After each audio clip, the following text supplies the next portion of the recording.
Hello students, welcome to आपके अपने channel accounting हिल पे। आज की क्लास में हम स्टार्ट करेंगे क्लास 11th का chapter number 4 basis of accounting. अब तक हमने 3 चैप्टर्स कंप्लीट कर लिए। कौन कौन से? Introduction to accounting, basic terms of accounting and accounting principles. ये तीनों चैप्टर हमने डिटेल में पढ़े, ईच एंड एवरी कंसेप्ट हमने क्लियर किया और उम्मीद है आपने सारे नोट्स भी अपने रजिस्टर में अच्छी तरीके से नोट डाउन कर लिए होंगे। फिर भी जो स्टूडेंट्स आज हमारे चैनल पे नए आए हैं उनके लिए हमने नीचे डिस्क्रिप्शन बॉक्स में क्लास 11th की एक प्लेलिस्ट बना रखी है, जहां से आप अपने सारे मिसिंग वीडियोस को देख सकते हैं, अपने नोट्स को कंप्लीट कर सकते हैं। चलिए स्टार्ट करते हैं आज का टॉपिक, बेसिस ऑफ अकाउंटिंग। देखिए बेटा, बेसिस ऑफ अकाउंटिंग क्या होता है इसको ध्यान से समझना। बहुत छोटा सा चैप्टर है, आज की क्लास में ही कंप्लीट हो जाएगा और बहुत इजी कंसेप्ट है। बस वीडियो को लास्ट तक देखिएगा बिना स्किप करे और मेरे साथ साथ नोट्स को बनाते हुए चलिए। बेसिस ऑफ अकाउंटिंग, देखो बेसिक फंक्शन ऑफ अकाउंटिंग क्या होता है। आपके अकाउंटिंग का जो मेन फंक्शन होता है वो क्या होता है?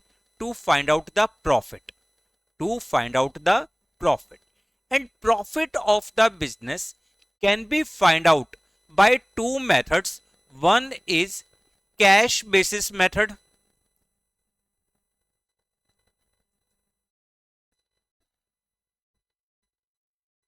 and second is accrual basis method।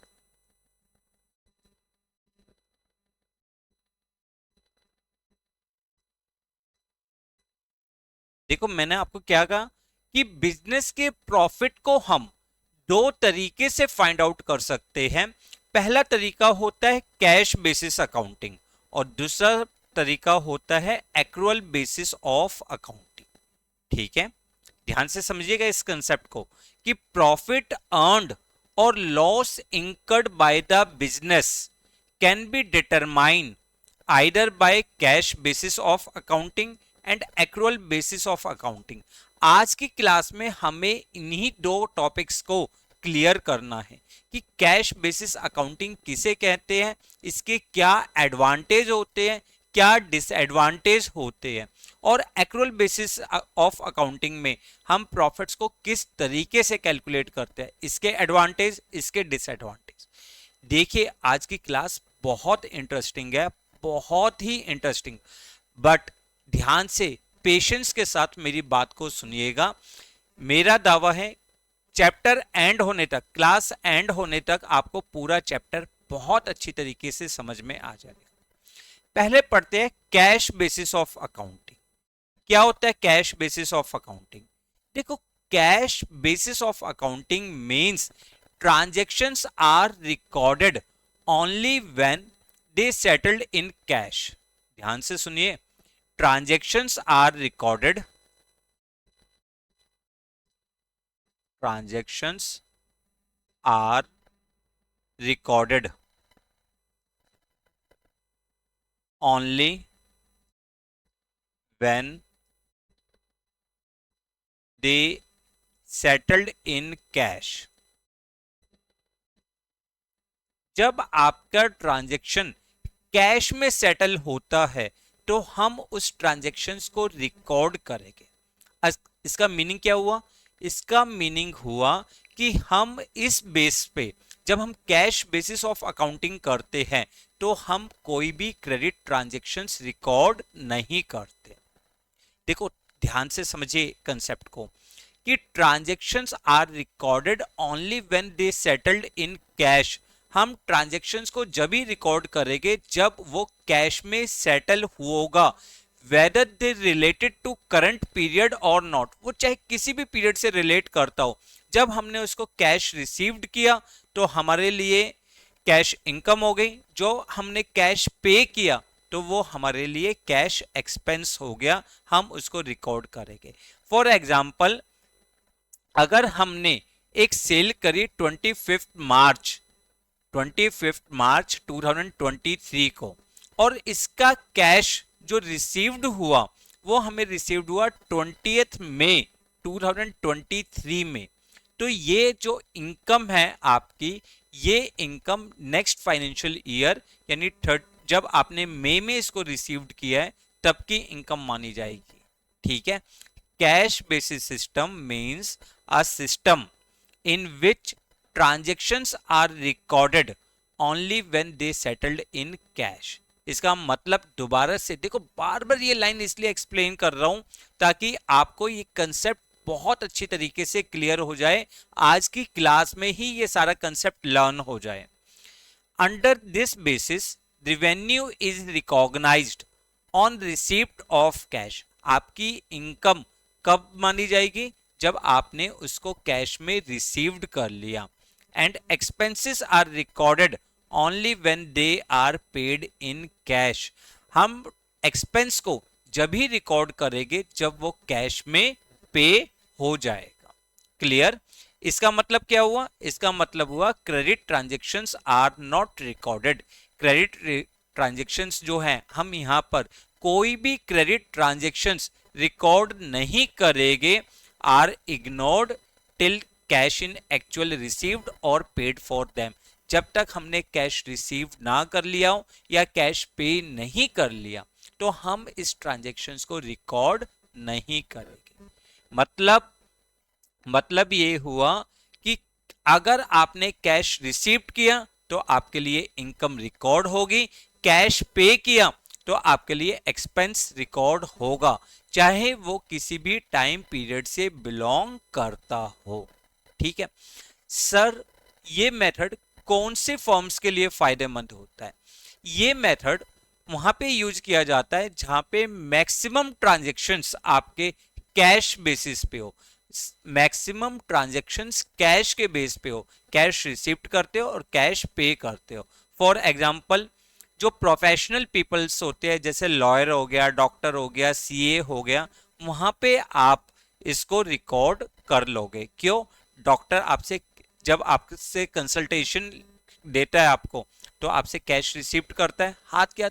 क्या वो ये कह देगा कि कुछ टाइम के बाद आप अमाउंट मुझे पे कर दीजिएगा? नहीं, वहां पे कैश रिसिप्ट हाथ के हाथ होती है। इसलिए हमने डॉक्टर्स वगैरह में, लॉयर्स वगैरह में ये सिस्टम यूजफुल है।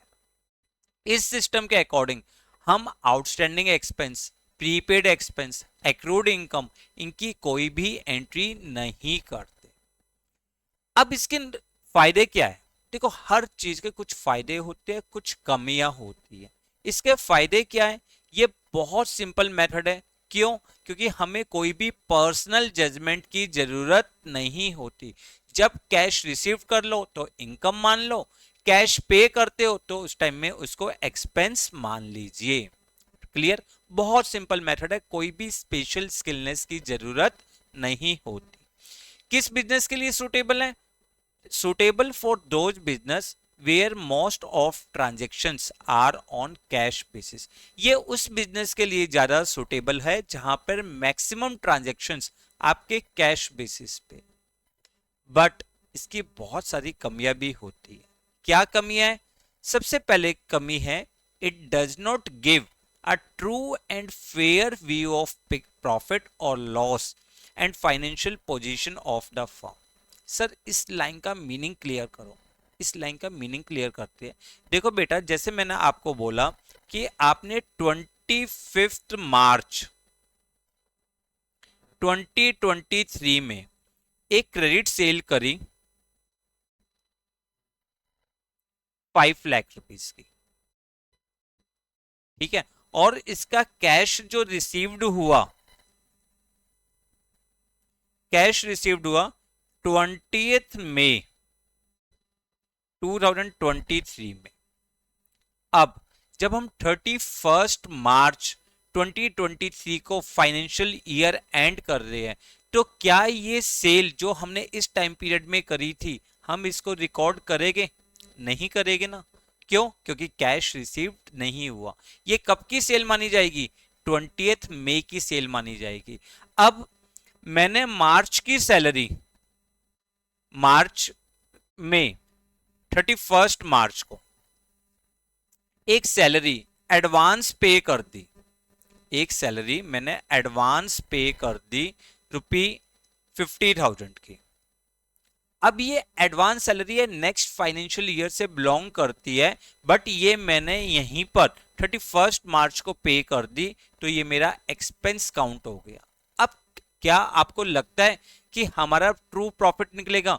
क्यों? क्योंकि जो इस टाइम पीरियड की इनकम थी वो तो हमने कंसीडर नहीं करी, और जो नेक्स्ट फाइनेंशियल ईयर का आपका एक्सपेंस था उसको इसी साल हमने काउंट कर लिया, क्योंकि हमने उसके लिए कैश पे करा है ना। तो इस वजह से कैश बेसिस मेथड आपको प्रॉफिट की एक्चुअल पिक्चर शो नहीं करता, and it does not follow the matching principal. हमने मैचिंग प्रिंसिपल पढ़ा था। मैचिंग प्रिंसिपल क्या था कि जो भी रिवेन्यू को अर्न करने के लिए एक्सपेंस हम पे करते हैं उसको हम कंसीडर करते हैं, चाहे वो कैश में सेटल हुए हो या नहीं। इसी तरह का प्रिंसिपल पढ़ा था। तो ये आपका मैचिंग प्रिंसिपल्स फॉलो नहीं करता। और सबसे बड़ी कमी जो है, it does not distinguish between capital and revenue nature item, क्योंकि हम यहाँ पे कोई भी कंसिस्टेंसी मेंटेन नहीं करते। क्लियर है? समझ रहे हो आप मेरी बात को? तो ये था आपका कैश बेसिस सिस्टम कि transactions are recorded only when they settled in cash. जब वो कैश में सेटल होता है, चाहे हमने वो इस टाइम पीरियड से बिलोंग करे या ना करे, हम उसको रिकॉर्ड कर लेंगे। इनकम को हम इनकम तब मानेंगे जब हमने कैश में रिसीव्ड करे होगे, और एक्सपेंस जब हमने उसको कैश में पे किया होगा। तो ये सिस्टम आपके लिए आसान तो है, but it does not give the true and fair picture of the profits. आपके बिजनेस का जो एक्चुअल प्रॉफिट हुआ इस टाइम पीरियड का उसको शो नहीं करता। क्लियर? चलिए अब दूसरा प्रिंसिपल पढ़ते हैं, एक्रूअल बेसिस ऑफ अकाउंटिंग।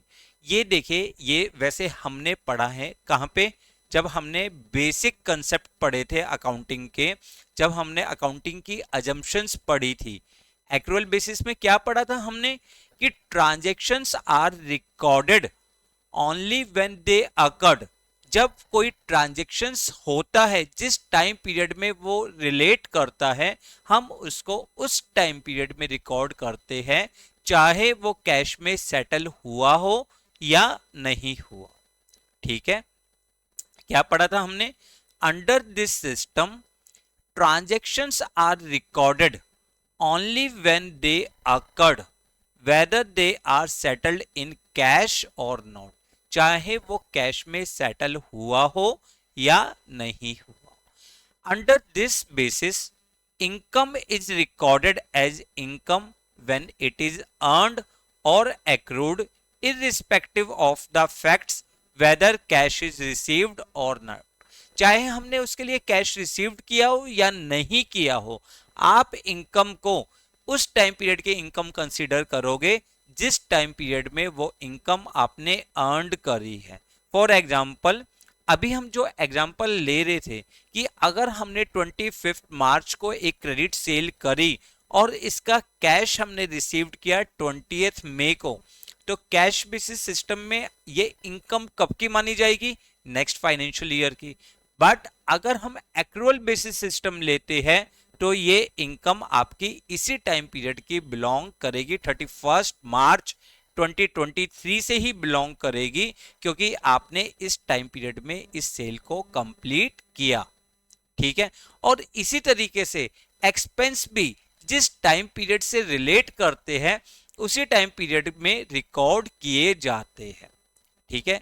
जैसे आपने यहाँ पे 31 मार्च 2023 में आपने एक एडवांस सैलरी पे कर दी, तो कैश बेसिस सिस्टम में ये एक्सपेंस आपका करंट पीरियड का माना गया था, बट एक्रूअल बेसिस सिस्टम में ये एक्सपेंस आपका नेक्स्ट फाइनेंशियल ईयर का कंसीडर होगा। ठीक है? तो हमने क्या पढ़ा? Expenses are recorded only when they incurred or they become due and not when the cash is paid for them। Clear? अब ये मेथड आपको क्या करेगा? मैचिंग प्रिंसिपल को फॉलो करेगा। यहां पर हम कैश और क्रेडिट ट्रांजैक्शंस दोनों रिकॉर्ड करते हैं। कैश बेसिस में सिर्फ कैश ट्रांजैक्शंस रिकॉर्ड हुआ था, यहां पर कैश और क्रेडिट ट्रांजैक्शंस दोनों रिकॉर्ड होते हैं। आपकी जितनी भी एडजस्टमेंट एंट्री है, outstanding expense, prepaid expense, accrued income, advance income, इन सबकी एडजस्टमेंट्स करी जाती है। ये सिस्टम आपको बिजनेस के सही प्रॉफिट और लॉस की जानकारी देता है, मैचिंग प्रिंसिपल्स को फॉलो करता है। साइंटिफिक मेथड है ये मेथड क्या है? साइंटिफिक मेथड है। यहां आप बिजनेस का एक्चुअल प्रॉफिट और लॉस कैलकुलेट कर सकते हो फॉर द करंट पीरियड। तो इसके एडवांटेज की तरफ चलते हैं, जो मैंने अभी बताया आपको। इट डिस्क्लोज ट्रू प्रॉफिट और loss and also depict the true financial position of the business. ठीक है। It follow matching principle of accounting. Third क्या है? Consistency in consumption computation of profit for the different years, और साथ ही साथ it make clear distinction between the capital and revenue expenditure. Clear? Disadvantage क्या है? Disadvantage ये है कि सबसे पहले ये इतना सिंपल मेथड नहीं है, अकाउंटिंग प्रोसेस बहुत लंबा हो जाता है, एडजस्टमेंट्स हमें करनी पड़ती है, इसके लिए हमें कुछ एस्टिमेट्स लगाने पड़ते हैं, पर्सनल जजमेंट करनी पड़ती है। क्लियर है? एक्रुअल बेसिस हमने कई बार पहले भी पढ़ रखा है, और हर बार मैं आपको यही कहता हूं कि we follow the accrual basis system. हम मैक्सिमम जो फॉलो करते हैं वो एक्रुअल बेसिस सिस्टम फॉलो करते हैं, बट जहां पर आपके कैश ट्रांजैक्शंस ज्यादा होते हैं वहां हम कैश बेसिस सिस्टम्स को यूज कर सकते हैं। चलो एक क्विक रिवीजन लेते हैं कि हमने पढ़ा क्या, दोनों में डिफरेंस क्या है, वो चीज एक बार हम अच्छी तरीके से रिकॉल करते हैं। ठीक है, चलिए। Difference between the cash basis system and accrual basis system, इन दोनों सिस्टम्स में डिफरेंस समझते हैं। सबसे पहले रिकॉर्डिंग ऑफ ट्रांजैक्शन। हमने कैश बेसिस में क्या पढ़ा? Only cash transactions are recorded, सिर्फ कैश ट्रांजैक्शंस रिकॉर्ड हो गए, जबकि एक्रुअल बेसिस पे both cash and credit transactions are recorded, cash और क्रेडिट दोनों रिकॉर्ड हो गए। क्लियर है हमें? दूसरा पॉइंट, एडजस्टमेंट्स की बात करते हैं कि कैश बेसिस सिस्टम पे आप outstanding expense, prepaid expense, advance income, accrued income, इनकी एडजस्टमेंट्स नहीं करते, जबकि एक्रुअल बेसिस सिस्टम पे इन सभी आइटम्स की हम एडजस्टमेंट्स करते हैं। थर्ड, कैश बेसिस सिस्टम आपको कैपिटल नेचर और रिवेन्यू नेचर आइटम्स में कोई भी डिफरेंशिएट नहीं करता, जबकि एक्रुअल बेसिस सिस्टम में कैपिटल और रिवेन्यू बेसिस आइटम जो है उनको कैलकुलेट किया जाता है। फोर्थ क्या है? कैश बेसिस सिस्टम में आपका करेक्ट प्रॉफिट और लॉस सर्टेन नहीं होता है, करेक्ट प्रॉफिट और लॉस कैलकुलेट नहीं कर सकते, अभी हमने एग्जांपल में समझा, जबकि एक्रुअल बेसिस सिस्टम में हम ट्रू पिक्चर ऑफ प्रॉफिट और लॉस कैलकुलेट कर सकते हैं। क्यों? क्योंकि यहाँ पे कैश और क्रेडिट ट्रांजैक्शंस दोनों रिकॉर्ड किए जाते हैं। सूटेबिलिटी हमने पढ़ी कि कैश बेसिस सिस्टम कहाँ पे यूज किया जाता है? जहाँ पे मैक्सिमम ट्रांजैक्शंस आपके कैश में चलते हैं, जैसे प्रोफेशनल पीपल्स जो होते हैं, लॉयर, डॉक्टर्स, वहां पे यूज कर सकते हैं, जबकि एक्रुअल बेसिस सिस्टम उस बिजनेस के द्वारा अडॉप्ट किया जाता है जिसका मेन मोटिव प्रॉफिट अर्न करना है।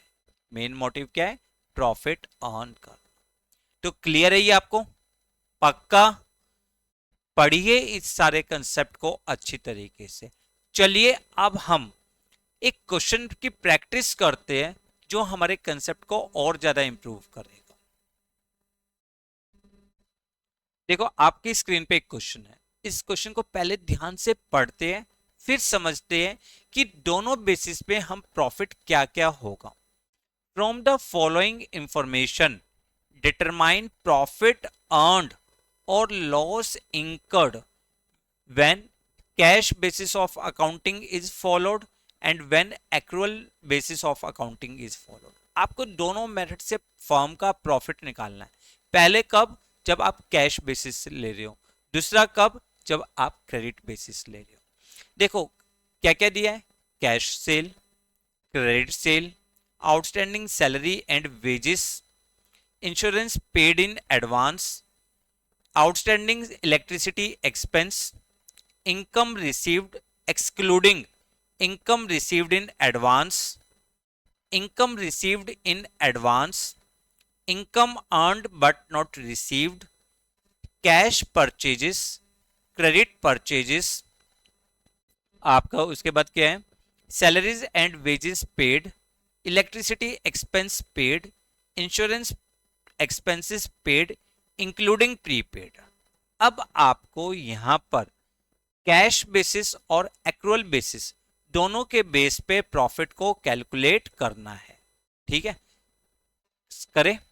देखो, अगर हम सबसे पहले कैश बेसिस की बात करते हैं, हमें पता है कैश बेसिस में हम जो भी इनकम हमारी कैश में रिसीव्ड हुई है उसको रिकॉर्ड करते हैं, और जो भी हमने एक्सपेंसेस कैश में पे करे हैं उसको रिकॉर्ड करते हैं। तो सबसे पहले हम लिखते हैं total income, total income received, total income received सबसे पहले। ठीक है, पढ़ते हैं। देखो, कैश सेल, यस ये आएगा आपके लिए, तो आप यहां पे लिख लीजिए कैश सेल, कितना, 5 लाख। क्लियर। दूसरा पॉइंट, क्रेडिट सेल, हमें पता है क्रेडिट ट्रांजेक्शन्स हम रिकॉर्ड नहीं करते। उसके अलावा इनकम देखिए, फिर आप देखिए इनकम रिसीव्ड, जो आपने इनकम रिसीव्ड करी है excluding income received in advance, कितनी है, 5000 रुपीज। आपने ये इनकम रिसीव्ड करी है ना, तो इसको आप काउंट करोगे, क्या था, इनकम रिसीव्ड, तो आप यहां पे लिखोगे इनकम रिसीव्ड, कितनी, 5000। फिर नेक्स्ट पॉइंट क्या है, इनकम रिसीव्ड इन एडवांस, आपने चाहे एडवांस रिसीव्ड करी हो या प्रीवियस ईयर की रिसीव्ड करी हो, आप अगर इनकम इस टाइम पीरियड में रिसीव करते हो तो आप कैश बेसिस सिस्टम पे उसको रिकॉर्ड करोगे। तो इनकम रिसीव्ड इन एडवांस भी आपके लिए काउंट होगा, एडवांस इनकम,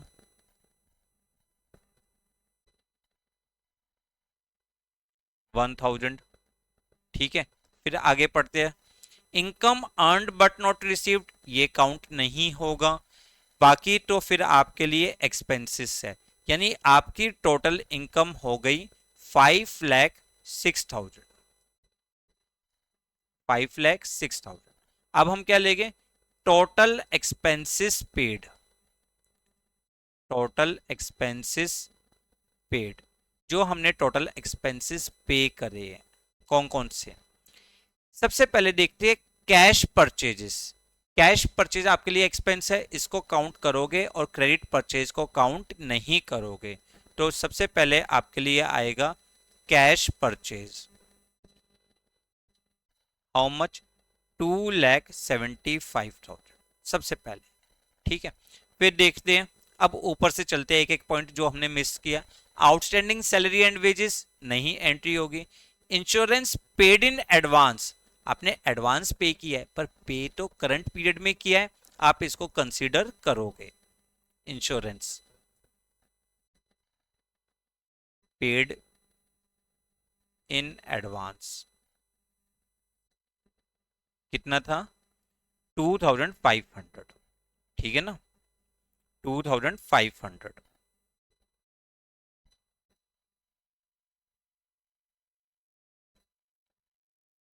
फिर उसके बाद क्या है, आउटस्टैंडिंग सैलरी इलेक्ट्रिसिटी एक्सपेंस, इसको काउंट नहीं करोगे।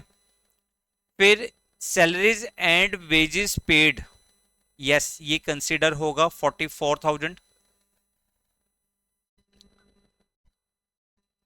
सैलरीज एंड वेजेस कितना, 44,000। उसके बाद इलेक्ट्रिसिटी एक्सपेंस पेड, यस ये भी आएगा,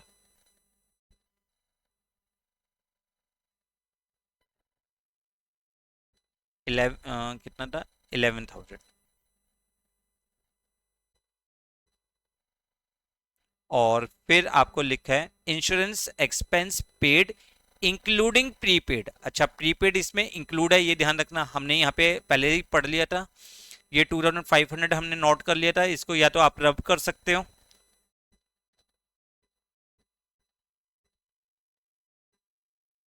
या आप यहाँ पे लिख सकते हो इंश्योरेंस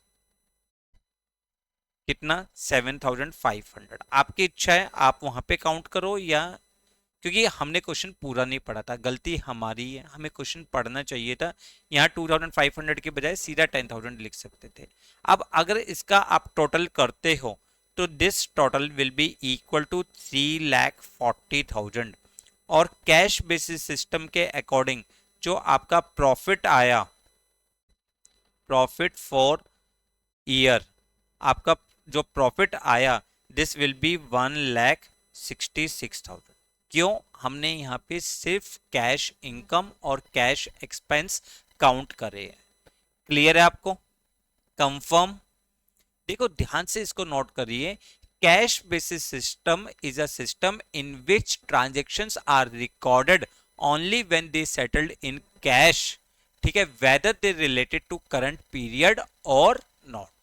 इसलिए हमने जितनी भी इनकम हमें कैश में रिसीव्ड हुई उसको रिकॉर्ड किया, और जितने भी हमने एक्सपेंसेस पे करे हैं कैश में उसको रिकॉर्ड किया। अब अगर इसी क्वेश्चन को हम एक्रूअल बेसिस सिस्टम के अकॉर्डिंग करें, अगर हम इसी क्वेश्चन को एक्रूअल बेसिस सिस्टम के अकॉर्डिंग करें तो हमने क्या पढ़ा कि हम वो सारी इनकम जो करंट पीरियड से बिलोंग करती है उसको रिकॉर्ड करेंगे। तो यहां पे देखते हैं total income, total income, total income में आपकी कैश सेल भी आएगी और क्रेडिट सेल भी आएगी। कैश सेल 5 लाख और क्रेडिट सेल 2 लाख। ठीक है, दोनों इनकम आपकी काउंट हो गई। उसके बाद देखते हैं हमारे पास है income received excluding income received in advance 5,000 rupees. ये excluding income received in advance, यानी ये वाली इनकम आप कंसीडर करोगे। इनकम रिसीव्ड इन एडवांस ये इनकम काउंट नहीं होगी, but income earned but not received, ये आपने इनकम अर्न करी है पर रिसीव्ड नहीं करी, तो ये आपकी करंट पीरियड से बिलोंग करती है, तो आप इसको यहां पे कंसीडर करोगे इनकम रिसीव्ड 5,000। और फिर आएगा एक्रूड इनकम, जो आपने इनकम अर्न करी पर रिसीव्ड नहीं करी 3,000। टोटल हो गया 7,08,000, 7,08,000। फिर वर्ड आता है टोटल एक्सपेंसेस। अब टोटल एक्सपेंसेस की बात करते हैं। यहां पे भी आपको वही चीजें ध्यान देनी है जो करंट पीरियड से बिलोंग करते हो। कैश परचेज और क्रेडिट परचेज दोनों परचेजेस आपकी काउंट होगी। कैश परचेज और क्रेडिट परचेज कितनी कितनी है? 2,75,000 एंड 1,25,000। 2,75,000 और 1,25,000। अब देखते हैं अदर एक्सपेंसेस। सबसे पहले हमें दिया है सैलरीज एंड वेजेस पेड। हमने कितने सैलरीज एंड वेजेस पे करे हैं? 44। और आउटस्टैंडिंग सैलरीज एंड वेजेस 4,000, ये भी आपके कंसीडर हो गए, ये भी आपके कंसीडर हो गए। तो यहाँ पे आपके लिए सैलरी कितनी हो जाएगी? 44 प्लस 4,000, टोटल सैलरी कितनी होगी? 48,000। ठीक है, दूसरा देखते हैं इलेक्ट्रिसिटी एक्सपेंस पेड। कितना पे किया है? हमने पे किया है 11,000। जबकि आप ऊपर देखिए आउटस्टैंडिंग इलेक्ट्रिसिटी एक्सपेंस, ये एक्सपेंस जो ड्यू हो गए पर पे नहीं किए, ये भी आपके लिए काउंट हो गए। तो आपका इलेक्ट्रिसिटी एक्सपेंस कितना होगा? इलेक्ट्रिसिटी 11,000 प्लस आउटस्टैंडिंग 1000, टोटल कितना हो जाएगा 12,000।